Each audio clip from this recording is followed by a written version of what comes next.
Hello ಗೆಳೆಯರೇ, ನಮ್ಮ ಲಾಯಕ್ಸ್ ಪ್ರಸ್ತುತಪಡಿಸುತ್ತಿರುವ ಕನ್ನಡದಲ್ಲಿ ದೈನಂದಿನ ಸುದ್ದಿ ವಿಶ್ಲೇಷಣೆಗೆ ತಮಗೆಲ್ಲರಿಗೂ ಸ್ವಾಗತ.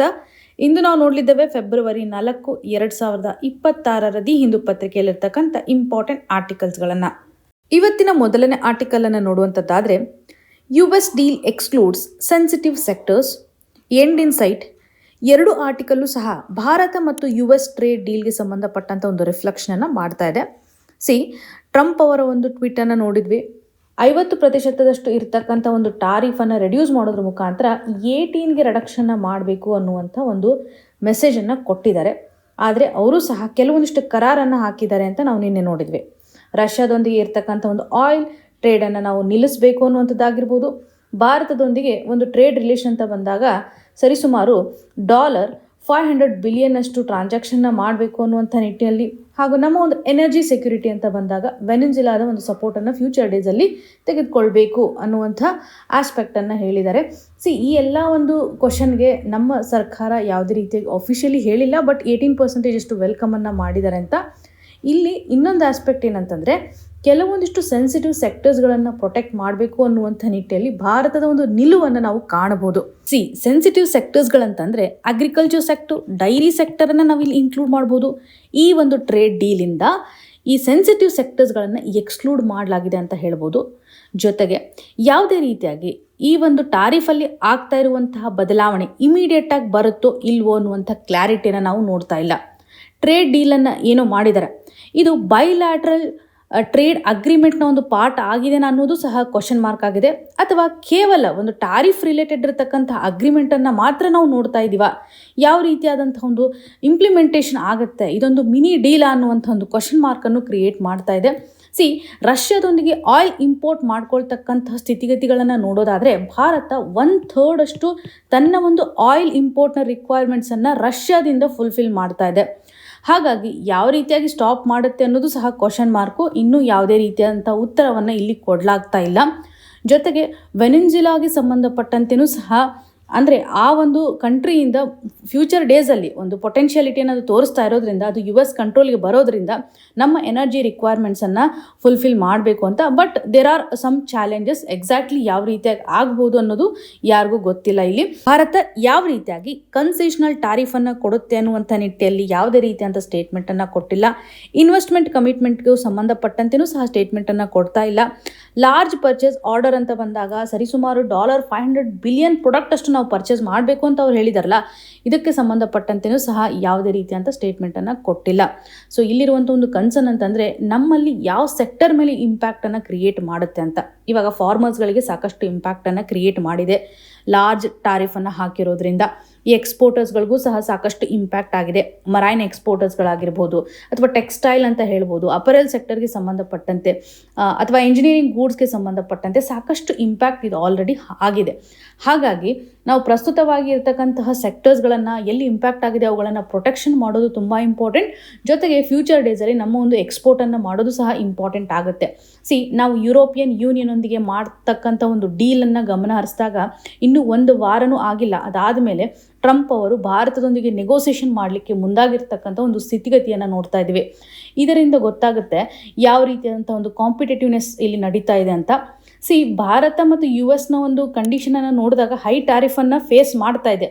ಅದೇ ಸೌತ್ ಈಸ್ಟ್ ಏಷ್ಯನ್ ನೇಷನ್ಸ್ಗಳನ್ನು ಕಂಪೇರ್ ಮಾಡಿದಾಗ ಅವರು ನಮಗೆ ಕಾಂಪಿಟೇಟರ್ಸ್ಗಳು ಆಗ್ತಾರೆ. ಯಾಕಂತಂದರೆ ಅವರು ಮೋಸ್ಟ್ ಫೇವರ್ಡ್ ನೇಷನ್ ಅಂತ ಅನಿಸ್ಕೊಳ್ತಾರೆ when it comes to the US deal with south east Asian nations. ಹಾಗಾಗಿ ನಮಗೆ ಅವರು ಕಾಂಪಿಟೇಟರ್ಸ್ ಆಗ್ತಾರೆ US ಒಂದಿಗೆ ಟ್ರೇಡ್ ಮಾಡ್ತಕ್ಕಂಥ ಹಂತದಲ್ಲಿ. ಒಂದು ಕಾಂಪಿಟೇಟಿವ್ನೆಸ್ಸನ್ನು ಬಿಲ್ಡ್ ಮಾಡಿದೆ ಅಂತಲೇ ಹೇಳ್ಬೋದು. ಇವಾಗ ಪ್ರಸ್ತುತವಾಗಿ ನಾವು ಯಾವ ರೀತಿಯಾಗಿ ಒಂದು ಟ್ರೇಡ್ ನೆಗೋಸಿಯೇಷನನ್ನು ಮಾಡ್ತೀವಿ ಅನ್ನೋದು ತುಂಬ ಇಂಪಾರ್ಟೆಂಟ್ ಆಗುತ್ತೆ. ಬಿಕಾಸ್ 18% ಅಷ್ಟು ಟಾರಿಫನ್ನು ಹಾಕೋದ್ರ ಮುಖಾಂತರ ಸಾಕಷ್ಟು ಸೆಕ್ಟರ್ಸ್ಗಳಿಗೆ ಬೆನಿಫಿಟ್ ಆಗುತ್ತೆ. ಈವನ್ ಲೇಬರ್ ಇಂಟೆನ್ಸಿವ್ ಆಗಿರ್ತಕ್ಕಂಥ ಸೆಕ್ಟರ್ಸ್ಗಳ ನಡಿನಲ್ಲೂ ಸಹ ನಾವು ಪ್ರೊಡಕ್ಟಿವಿಟಿಯನ್ನು ಎನ್ಶೋರ್ ಮಾಡ್ಬೋದು, ಹೆಚ್ಚು ಎಕ್ಸ್ಪೋರ್ಟನ್ನು ಮಾಡ್ಬೋದು. ಒಟ್ಟಾರೆಯಾಗಿ ನಮ್ಮ ಒಂದು ರುಪಿ ಏನಾಗುತ್ತೆ, ವ್ಯಾಲ್ಯೂವನ್ನು ಕಳೆದುಕೊಳ್ತಾ ಇದೆ, ಡಿಪ್ರಿಷಿಯೇಟ್ ಆಗ್ತಾ ಇದೆ ಅಂತ ನೋಡಿದ್ವಲ್ಲ. ಆ ಒಂದು ರುಪಿ ಸ್ಟೇಬಲ್ ಆಗುವಂಥ ಒಂದು ಸಾಧ್ಯತೆ ಇರುತ್ತೆ ಅಂತಲೇ ಗಮನ ಹರಿಸುವಂಥದ್ದು. ಎಕ್ಸಾಮಿನೇಷನ್ ಪರ್ಸ್ಪೆಕ್ಟಿವಲ್ಲಿ ವೆರಿ ವೆರಿ ಇಂಪಾರ್ಟೆಂಟ್ ಇಶ್ಯೂ. ಪ್ರಸ್ತುತವಾಗಿ ಏನೇನು ನಡೀತಾ ಇದೆ ಅನ್ನುವಂಥ ಒಂದು ಅಪ್ಡೇಷನನ್ನು ನಾವಿಲ್ಲಿ ತೆಗೆದುಕೊಳ್ಬೋದು. ಇನ್ನೂ ನಮಗೆ ಸರಿಯಾದಂಥ ಒಂದು ಟ್ರೇಡ್ ಡೀಲ್ಗೆ ಸಂಬಂಧಪಟ್ಟಂತೆ ಮೈಕ್ರೋ ಲೆವೆಲಲ್ಲಿ ಕ್ಲಾರಿಟಿ ಸಿಕ್ಕಿಲ್ಲ. ಪ್ರಸ್ತುತವಾಗಿ ಏನಿದೆ ಅಂತ ನಾವಿಲ್ಲಿ ಕನ್ಸಿಡರ್ ಮಾಡ್ಬೋದು. ಮುಂದಿನ ಆರ್ಟಿಕಲ್ಗೆ ಶಿಫ್ಟ್ ಆಗೋದಾದರೆ, supreme court has not upheld death penalty in 3 years report. ಈ ಒಂದು ಇಶ್ಯೂ ನಮಗೆ GS ಪೇಪರ್ 2 ನಡಿಯಲ್ಲಿ ಜುಡಿಷರಿಗೆ ಸಂಬಂಧಪಟ್ಟಂತೆ ಕನೆಕ್ಟ್ ಆಗುತ್ತೆ ಹಾಗೂ ರೈಟ್ ರಿಲೇಟೆಡ್ ಇರತಕ್ಕಂಥ ಆಸ್ಪೆಕ್ಟಲ್ಲೂ ಸಹ ಕನೆಕ್ಟ್ ಮಾಡ್ಬೋದು. ಪ್ರಸ್ತುತವಾಗಿ ಒಂದು ರಿಪೋರ್ಟನ್ನು ಕಾಣ್ತಾ ಇದ್ದೀವಿ. Hyderabad based NALSAR university of law ಒಂದು ರಿಪೋರ್ಟನ್ನು ತಯಾರು ಮಾಡಿದೆ.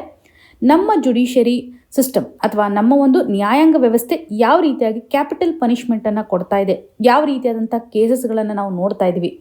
ಈ ಒಂದು ರಿಪೋರ್ಟ್ ನಡಿಯಲ್ಲಿ ಕಳೆದ 3 ವರ್ಷದಿಂದ ಸುಪ್ರೀಂ ಕೋರ್ಟ್ ಯಾವುದೇ ರೀತಿಯಾದಂಥ ಒಂದು ಡೆತ್ ಪೆನಾಲ್ಟಿಯನ್ನು ಕೊಟ್ಟಿಲ್ಲ. 2025 ಒಂದು ಡೇಟಾವನ್ನೇ ನಾವು ನೋಡಿದಾಗ ಸುಪ್ರೀಂ ಕೋರ್ಟ್ 10 ಜನರಿಗೆ ಕಂಪ್ಲೀಟ್ ಆಗಿ ಬಿಡುಗಡೆ ಮಾಡಿರೋದನ್ನು ನೋಡ್ತಾ ಇದ್ದೀವಿ. ಅಕ್ವಿಟೆಡ್ ಅಂತಕ್ಕಂಥ ವರ್ಡನ್ನು ಕೊಟ್ಟಿದ್ದಾರೆ. ಇಲ್ಲಿ ಬಿಡುಗಡೆ ಮಾಡುವಂಥ ಹಂತದಲ್ಲಿ ಅಕ್ವಿಟಲ್ ಅನ್ನುವಂಥ ಒಂದು ಟರ್ಮನ್ನು ನಮ್ಮ ಜುಡಿಷರಿ ವ್ಯವಸ್ಥೆಯಲ್ಲಿ ಯೂಸ್ ಮಾಡ್ತಾರೆ. ರಿಪೋರ್ಟ್ ಹೇಳೋ ಪ್ರಕಾರ ಸೆಷನ್ ಕೋರ್ಟ್ ನಡಿನಲ್ಲಿ 2016 ಹಾಗೂ 2025 ಒಂದು ಡ್ಯೂರೇಷನ್ ಅನ್ನು ನೋಡಿದಾಗ 1310 ಡೆತ್ ಸೆಂಟೆನ್ಸ್ಗಳಾಗಿರೋದನ್ನು, 2025 ಮಾತ್ರ ನೋಡಿದಾಗ 128 ಪರ್ಸನ್ಗೆ ಡೆತ್ ಸೆಂಟೆನ್ಸನ್ನು ಸೆಷನ್ ಕೋರ್ಟ್ಗಳು ಪ್ರೊವೈಡ್ ಮಾಡಿದೆ ಅಂತ ಗಮನ ಹರಿಸ್ಬೋದು. ನಂತರ 1310 ಕೇಸಸ್ಗಳಲ್ಲಿ 842 ಕೇಸ್ಗಳು ಹೈಕೋರ್ಟ್ಗೆ ಅಪ್ರೋಚ್ ಮಾಡಿದೆ. ಅದಾದ ಮೇಲೆ 70 ಕೇಸಸ್ಗಳಿಗೆ ಡೆತ್ ಸೆಂಟೆನ್ಸನ್ನು ಕೊಟ್ಟಿದೆ. 285 ಜನರಿಗೆ ಅಕ್ವಿಟಲ್ ಅಂದರೆ ಬಿಡುಗಡೆ ಮಾಡಿರೋದನ್ನು ನೋಡ್ಬೋದು.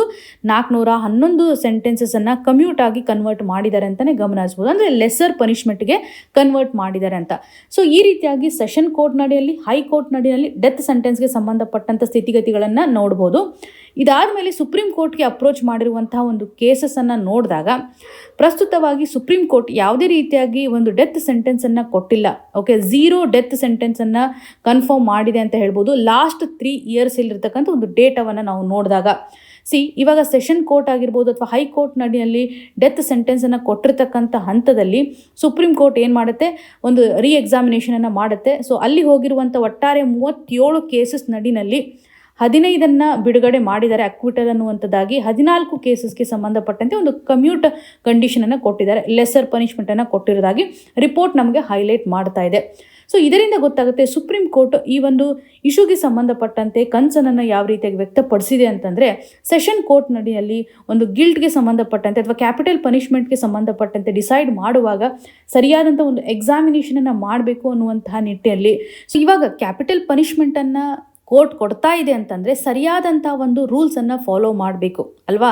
ಸರಿಯಾದಂಥ ಒಂದು ಪ್ರೊಸೀಜರನ್ನು ಫಾಲೋ ಮಾಡಬೇಕು. ಸೈಕಲಾಜಿಕಲ್ ಇವ್ಯಾಲ್ಯೂಯೇಷನನ್ನು ಮಾಡುವಂಥದ್ದಾಗಿರ್ಬೋದು. ಪ್ರಾಪರ್ ಆಗಿ ಒಂದು ಹಿಯರಿಂಗನ್ನು ಕೊಡಬೇಕು. ಬಿಕಾಸ್ 95% ಡೆತ್ ಸೆಂಟೆನ್ಸನ್ನು ಕೊಡ್ತಕ್ಕಂಥ ಸಂದರ್ಭದಲ್ಲಿ ಸರಿಯಾದಂಥ ಒಂದು ರಿಕ್ವೈರ್ಮೆಂಟ್ಸನ್ನು ಫುಲ್ಫಿಲ್ ಮಾಡಿಲ್ಲ ಅನ್ನುವಂಥದ್ದಾಗಿ ಗಮನ ಹರಿಸ್ಬೋದು. ಕ್ಯಾಪಿಟಲ್ ಪನಿಷ್ಮೆಂಟನ್ನು ಕೊಡ್ತಕ್ಕಂಥ ಹಂತದಲ್ಲಿ ಆ ವ್ಯಕ್ತಿಗೆ ಇವತ್ತು ಕನ್ವಿಕ್ಷನ್ನ ಕೊಟ್ಟಿದ್ದಾರೆ ಅಥವಾ ಅಪರಾಧಿ ಅಂತ ಘೋಷಣೆ ಮಾಡಿದ ಇಮಿಡಿಯೇಟ್ ಆಗಿ ಕೊಡ್ತಾ ಇದ್ದಾರೆ. ಇದರಿಂದ ಆ ವ್ಯಕ್ತಿ ಏನೇ ಡಿಫೆನ್ಸ್ ಮಾಡಲಿಕ್ಕೂ ಸಹ ಮೀನಿಂಗ್ಫುಲ್ ಆಗಿರ್ತಕ್ಕಂಥ ಒಂದು ಅವಕಾಶವನ್ನು ಕೊಟ್ಟಿಲ್ಲ ಅಂತಲೇ ರಿಪೋರ್ಟ್ ಹೈಲೈಟ್ ಮಾಡ್ತಾ ಇದೆ. ಇದಕ್ಕೆ ಕನೆಕ್ಟ್ ಆಗುವಂತೆ ಸುಪ್ರೀಂ ಕೋರ್ಟ್ನ 2 ಜಡ್ಜ್ಮೆಂಟ್ಗಳು ನಮಗೆ ತುಂಬ ಇಂಪಾರ್ಟೆಂಟ್ ಆಗುತ್ತೆ ಅಲ್ವಾ. ಸಂವಿಧಾನದಲ್ಲಿ ಯಾವುದೇ ರೀತಿಯಾಗಿ ಕ್ಯಾಪಿಟಲ್ ಪನಿಷ್ಮೆಂಟ್ಗೆ ಸಂಬಂಧಪಟ್ಟಂತೆ ಮೆನ್ಷನ್ ಮಾಡಿಲ್ಲ. ಎಕ್ಸ್ಪ್ಲಿಸಿಟ್ಲಿ ಇವಾಗ ಕ್ಯಾಪಿಟಲ್ ಪನಿಷ್ಮೆಂಟ್ ಅಂತ ಕೊಟ್ಟಾಗ ನಾವು ಅನ್ಕಾನ್ಸ್ಟಿಟ್ಯೂಷನಲ್ ಅಂತ ಹೇಳಲಿಕ್ಕೆ ಆಗೋದಿಲ್ಲ. ಸಂವಿಧಾನದಲ್ಲಿ ಈ ಒಂದು ಕ್ಯಾಪಿಟಲ್ ಪನಿಷ್ಮೆಂಟ್ ಅಂತ ಬಂದಾಗ ಅನ್ಕಾನ್ಸ್ಟಿಟ್ಯೂಷನಲ್ ಅಂತ ಮೆನ್ಷನ್ ಮಾಡಿಲ್ಲ. ಸುಪ್ರೀಂ ಕೋರ್ಟ್ನ ಒಂದು ಇಂಟರ್ಪ್ರಿಟೇಷನ್ ಆಧಾರದ ಮೇಲೆ ಸುಪ್ರೀಂ ಕೋರ್ಟ್ 2 ಇಂಪಾರ್ಟೆಂಟ್ ಜಡ್ಜ್ಮೆಂಟನ್ನು ಕೊಟ್ಟಿದೆ. Bachchan Singh versus state of Punjab case ನಡಿನಲ್ಲಿ 1980 ಇರ್ತಕ್ಕಂಥ ಈ ಒಂದು ಕೇಸ್ ಯಾವ ರೀತಿಯಾಗಿ ಐಡೆಂಟಿಫಿಕೇಶನ್ ಮಾಡ್ತಾ ಇದೆ ಅಂತಂದರೆ, ಕೆಲವೊಂದಿಷ್ಟು ಕ್ರೈಟೇರಿಯಾವನ್ನು ಫಿಕ್ಸ್ ಮಾಡುತ್ತೆ.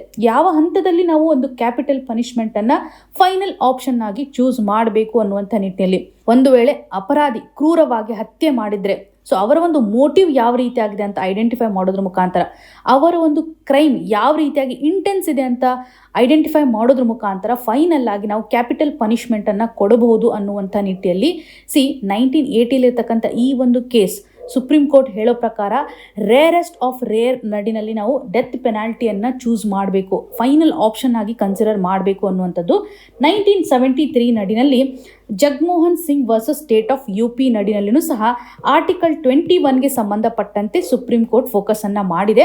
ಅದರಲ್ಲೂ ಈ ಒಂದು ಡೆತ್ ಪೆನಾಲ್ಟಿ ಅಥವಾ ಡೆತ್ ಸೆಂಟೆನ್ಸ್ಗೆ ಸಂಬಂಧಪಟ್ಟಂತೆ ನಾವು ನೋಡಿದಾಗ ಅವ್ರಿಗೂ ಸಹ ಒಂದು ಡಿಗ್ನಿಫೈಡ್ ಆಗಿರ್ತಕ್ಕಂತಹ ಲೈಫ್ ಇರುತ್ತೆ ಅನ್ನೋದನ್ನು ಎತ್ತಿ ಹಿಡಿತಿದ ಅಂತ ಹೇಳ್ಬೋದು. ಅಂದರೆ ಸರಿಯಾದಂಥ ಒಂದು ಎವಿಡೆನ್ಸ್ನ ಆಧಾರದ ಮೇಲೆ ನಾವು ಅವ್ರಿಗೆ ಪನಿಷ್ಮೆಂಟನ್ನು ಕೊಡಬೇಕು. ಒಂದು ವೇಳೆ ಸರಿಯಾದಂತಹ ಕಾನೂನಾತ್ಮಕವಾಗಿರುವಂಥ ಪ್ರೊಸೀಜರ್ನ ಫಾಲೋ ಮಾಡಿದಾಗ ಪ್ರೊಸೀಜರ್ ಎಸ್ಟಾಬ್ಲಿಷ್ಡ್ ಬೈ ಲಾ ಅನ್ನ ಫಾಲೋ ಮಾಡಿದಾಗ, ಫಾರ್ ಎಕ್ಸಾಂಪಲ್ CRPC ನಡಿನಲ್ಲಿ ಆಗಿರ್ಬೋದು, ಎವಿಡೆನ್ಸ್ ಆಕ್ಟ್ ನಡಿನಲ್ಲಿ ಅವರು ಸರಿಯಾದಂಥ ಪ್ರೊಸೆಸ್ ಫಾಲೋ ಮಾಡಿ ಆಮೇಲೆ ಡೆತ್ ಸೆಂಟೆನ್ಸ್ ಅನ್ನ ಕೊಟ್ಟಿದ್ದೆ ಆದರೆ ಆರ್ಟಿಕಲ್ 21 ನಲ್ಲಿ ಇರ್ತಕ್ಕಂಥ ಪ್ರೊವಿಷನ್ಸ್ ಅನ್ನ ಯಾವುದೇ ರೀತಿಯಾಗಿ ವೈಲೇಷನ್ ಮಾಡೋದಿಲ್ಲ ಅಂತ ಕೇಸ್ ನಮಗೆ ಹೇಳ್ತಾ ಇದೆ. 1973 ನಡೆಯಲಿರ್ತಕ್ಕಂಥ Jagmohan Singh versus state of UP important ಆಗುತ್ತೆ. 1980 ಇರ್ತಕ್ಕಂಥ ಕೇಸ್ ಆಗಿರ್ಬೋದು Bachchan Singh versus state of Punjab, ಎರಡು important when it comes to the death sentence ಯಾವ ರೀತಿಯಾಗಿ ಸುಪ್ರೀಂ ಕೋರ್ಟ್ ಇಂಟರ್ಪ್ರಿಟ್ ಮಾಡಿದೆ. ಇವಾಗ ಪ್ರಸ್ತುತವಾಗಿರ್ತಕ್ಕಂಥ ಒಂದು ರಿಪೋರ್ಟ್ ಅನ್ನು ನಾವು ಕನ್ಸಿಡರ್ ಮಾಡಬಹುದು.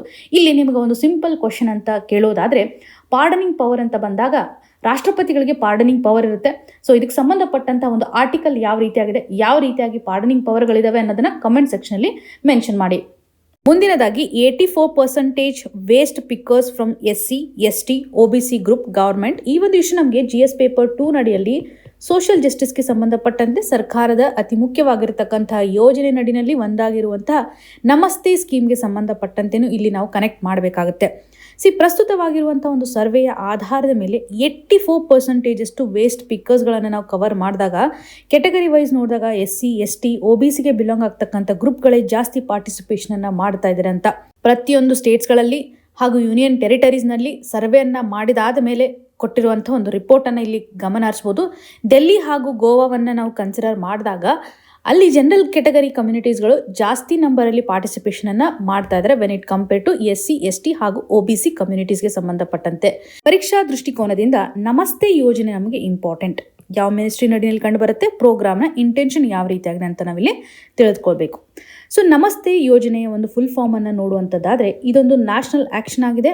National action for mechanised sanitation ecosystem ಅನ್ನುವಂಥದ್ದಾಗಿ ಗಮನಿಸ್ಬೋದು. ನಮಸ್ತೆ ಸ್ಕೀಮ್ನ ಫುಲ್ ಫಾರ್ಮ್ ಇದೊಂದು ಜಾಯಿಂಟ್ ಇನಿಷಿಯೇಟಿವ್ ಅಂತ ಅನ್ಸ್ಕೊಳ್ಳುತ್ತೆ. Ministry of social justice and empowerment ಹಾಗೂ ministry of housing and urban ಅಫೇರ್ಸ್ನ ಮುಖಾಂತರ ಸ್ಟಾರ್ಟ್ ಆಗಿದೆ ಅಂತ ಹೇಳ್ಬೋದು. 2022ರಲ್ಲಿ ಈ ಒಂದು ಯೋಜನೆಯನ್ನು ಲಾಂಚ್ ಮಾಡಿದ್ದಾರೆ. ಇದೊಂದು ಸೆಂಟ್ರಲ್ ಸೆಕ್ಟರ್ ಸ್ಕೀಮ್ ಆಗಿದೆ. Very very important. ಸೆಂಟ್ರಲ್ ಲೆವೆಲಲ್ಲಿ ಇದು ಇಂಪ್ಲಿಮೆಂಟ್ ಆಗ್ತಾ ಇರೋದನ್ನು ನೋಡ್ತಾ ಇದ್ದೀವಿ.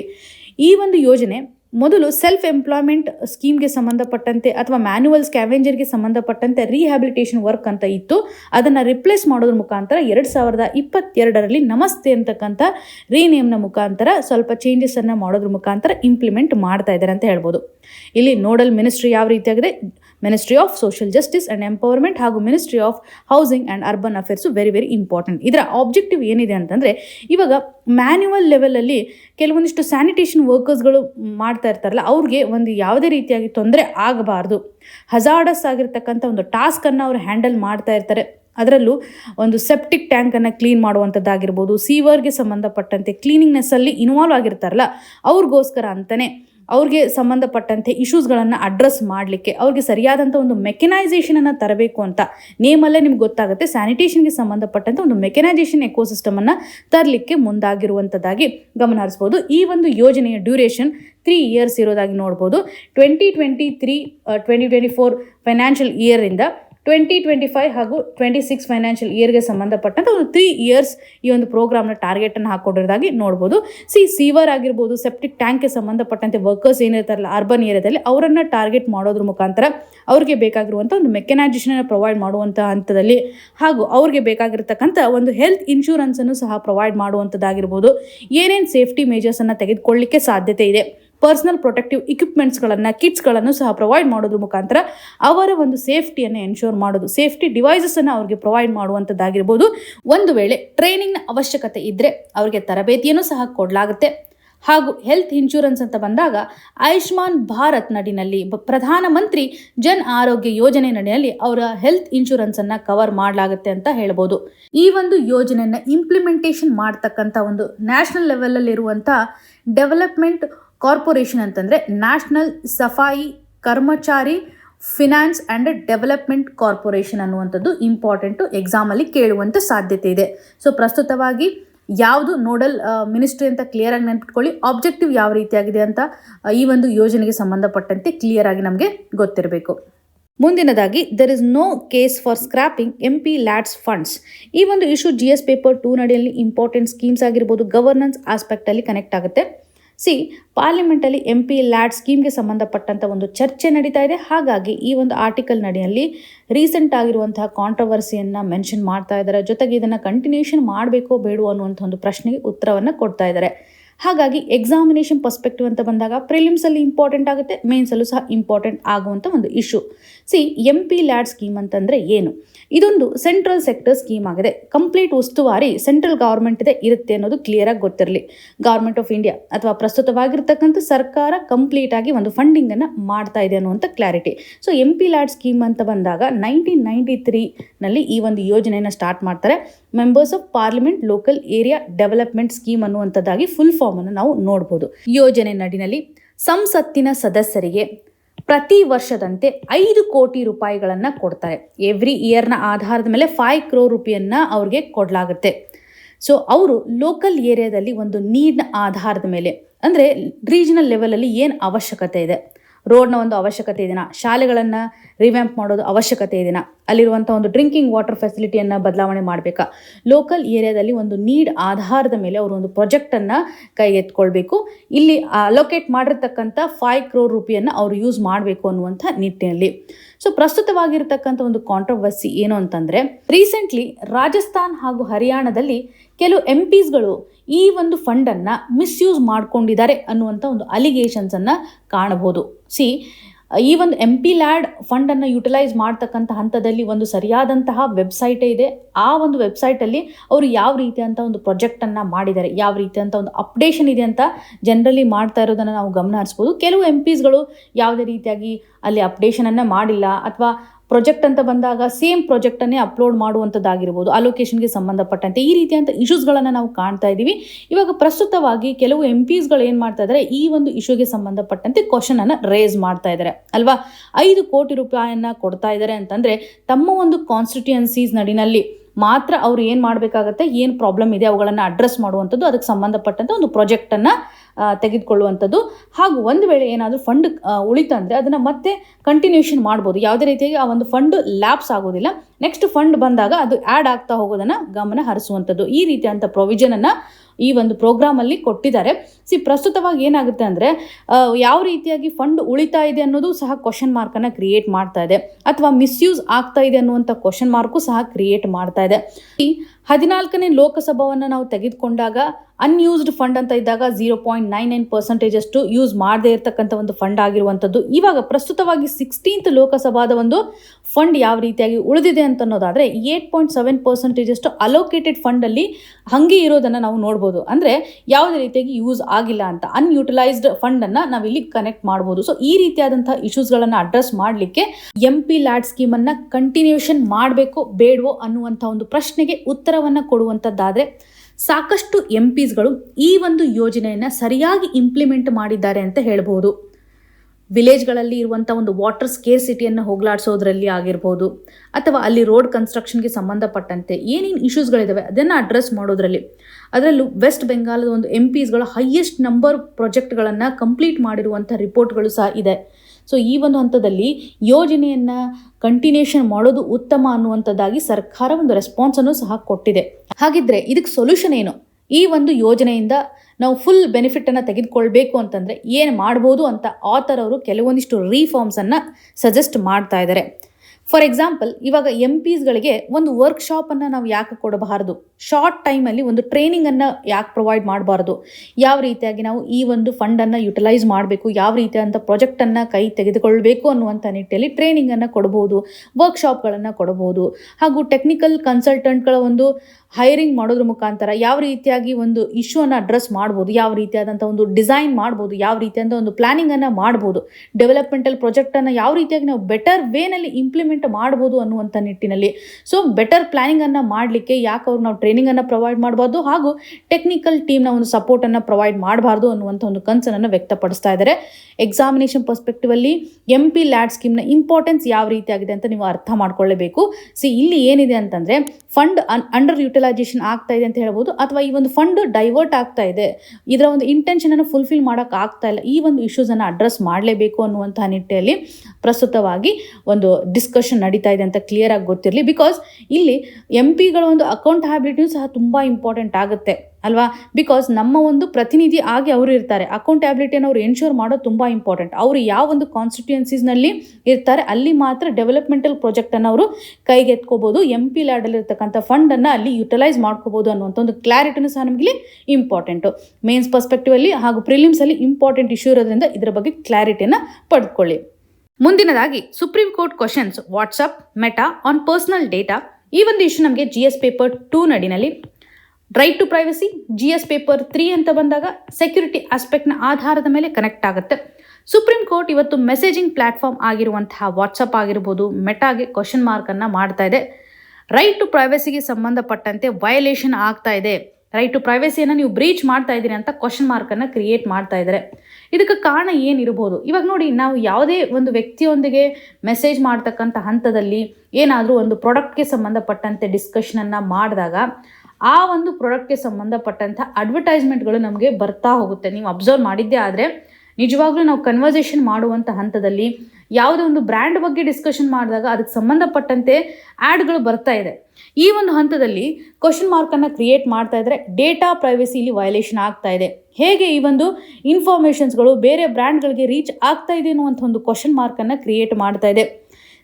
ಈ ಒಂದು ವಾಟ್ಸಪ್ ಆಗಿರ್ಬೋದು, ಮೆಟಾ ಆಗಿರ್ಬೋದು, ಈ ಎಲ್ಲ ಪ್ಲ್ಯಾಟ್ಫಾರ್ಮ್ಗಳು ನಮ್ಮ ಒಂದು ಪ್ರೈವಸಿಯನ್ನು ವೈಲೇಟ್ ಮಾಡುವಂತಿಲ್ಲ, ಅಥವಾ ಕೆಲವೊಂದಿಷ್ಟು ಸರ್ತಿ ನಾವು ಇನ್ಸ್ಟಾಲ್ ಮಾಡ್ತಕ್ಕಂಥ ಹಂತದಲ್ಲಿ ಪರ್ಮಿಷನನ್ನು ಕೇಳಿರ್ತಾರೆ ಅನ್ನುವಂಥ ನಿಟ್ಟಿನಲ್ಲಿ ರೆಸ್ಪಾನ್ಸನ್ನು ಕೊಡ್ತಾ ಇದ್ದಾರೆ.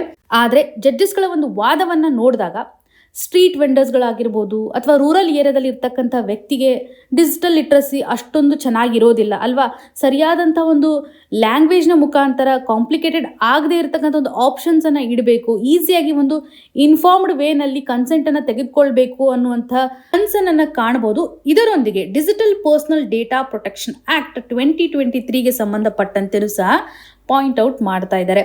2023ರಲ್ಲಿ digital personal data privacy related ಇರುವಂಥ ಒಂದು ಕಾಯ್ದೆಯನ್ನು ಜಾರಿಗೆ ತರ್ತಾರೆ. Digital personal data protection act very very important ಅಂತಲೇ ಹೇಳ್ಬೋದು. ಈ ಒಂದು ಆ್ಯಕ್ಟ್ ನಡಿನಲ್ಲಿ ಸರಿಯಾದಂತಹ ಇಂಪ್ಲಿಮೆಂಟೇಷನ್ ಆಗ್ತಾ ಇದೆನಾ, ಸರಿಯಾಗಿ ನಾವು ಪ್ರೈವಸಿಯನ್ನು ಎನ್ಶೋರ್ ಮಾಡ್ತಾ ಇದ್ದೀವಾ ಅನ್ನುವಂಥದ್ದನ್ನು ಗಮನ ಹರಿಸ್ಬೋದು.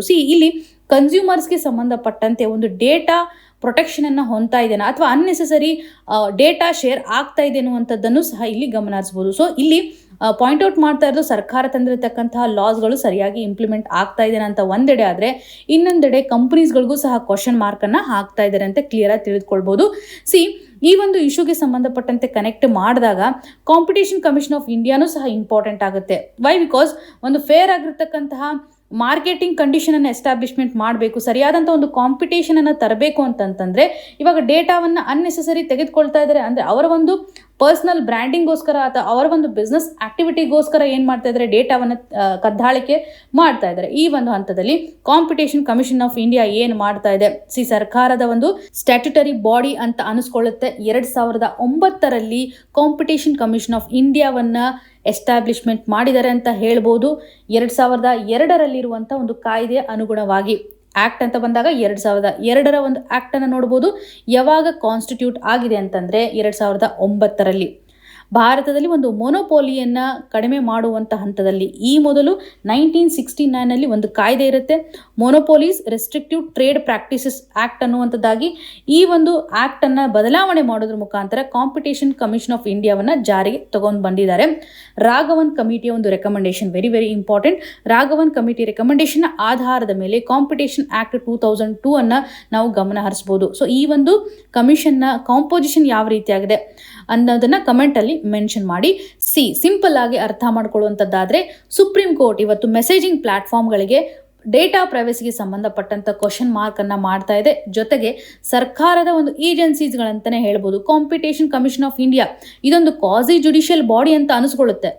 ಇದಕ್ಕೂ ಸಹ ಕ್ವಶನ್ ಮಾರ್ಕನ್ನು ಮಾಡ್ತಾ ಇದ್ದಾರೆ. ಹಾಗೂ ಡೇಟಾ ಪ್ರೈವಸಿಗೆ ಸಂಬಂಧಪಟ್ಟಂಥ ಆ್ಯಕ್ಟಲ್ಲಿರುವಂತಹ ಪ್ರೊವಿಷನ್ಸ್ಗಳು ವೈಲೇಷನ್ ಆಗ್ತಾ ಇದೆ, ಇಂಪ್ಲಿಮೆಂಟ್ ಸರಿಯಾಗಿ ಆಗ್ತಾ ಇಲ್ಲ ಅನ್ನುವಂಥ ಒಂದು ಅಬ್ಸರ್ವೇಷನನ್ನು ಸಹ ಮಾಡ್ತಾ ಇದ್ದಾರೆ ಅಂತ ನಾವು ಕ್ಲಿಯರಾಗಿ ಅರ್ಥ ಮಾಡ್ಕೋಬೋದು. ಎನದರ್ ಸಿಂಪಲ್ ಕ್ವಶನ್ ಅಂತಂದರೆ ಡೇಟಾ ಪ್ರೈವಸಿಗೆ ಸಂಬಂಧಪಟ್ಟಂತೆ ಆರ್ಟಿಕಲ್ 21 ಅಡಿಯಲ್ಲಿ ರೈಟ್ ಟು ಪ್ರೈವಸಿಗೆ ಸಂಬಂಧಿಸಿದಂಥ ಒಂದು ಕೇಸ್ ಯಾವ ರೀತಿಯಾಗಿದೆ ಅಂತ ಕಮೆಂಟಲ್ಲಿ ಮೆನ್ಷನ್ ಮಾಡಿ.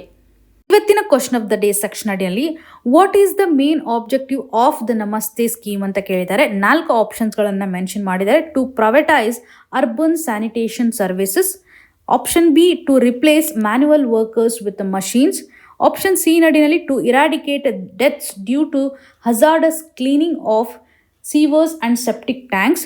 ಆಪ್ಷನ್ ಡಿ ನಡಿಯಲ್ಲಿ to provide pension to the sanitation workers. ಈ 4 ಆಪ್ಷನ್ ಅಡಿಯಲ್ಲಿ ವೆರಿ ನಿಯರೆಸ್ಟ್ ಆಬ್ಜೆಕ್ಟಿವ್ ಯಾವ ರೀತಿಯಾಗಿದೆ ಅಂತ ಸೆಲೆಕ್ಟ್ ಮಾಡೋದ್ರ ಮುಖಾಂತರ ಕಮೆಂಟಲ್ಲಿ ಮೆನ್ಷನ್ ಮಾಡಿ. ಇವತ್ತಿನ ಆರ್ಟಿಕಲ್ಸ್ಗಳು ನಿಮಗೆ ನೀಟಾಗಿ ಅರ್ಥ ಆಗಿದೆ ಅಂತ ನಾನು ಭಾವಿಸ್ತಾ ಇದ್ದೀನಿ. ನಿಮ್ಗೆ ಏನೇ ಕನ್ಸರ್ನ್ ಇದ್ರೂ ಕಮೆಂಟ್ನ ಮುಖಾಂತರ ತಿಳಿಸಿಕೊಡಿ ಅಂತ ಹೇಳ್ತಾ ಆಲ್ ದ ವೆರಿ ಬೆಸ್ಟ್. ಧನ್ಯವಾದಗಳು.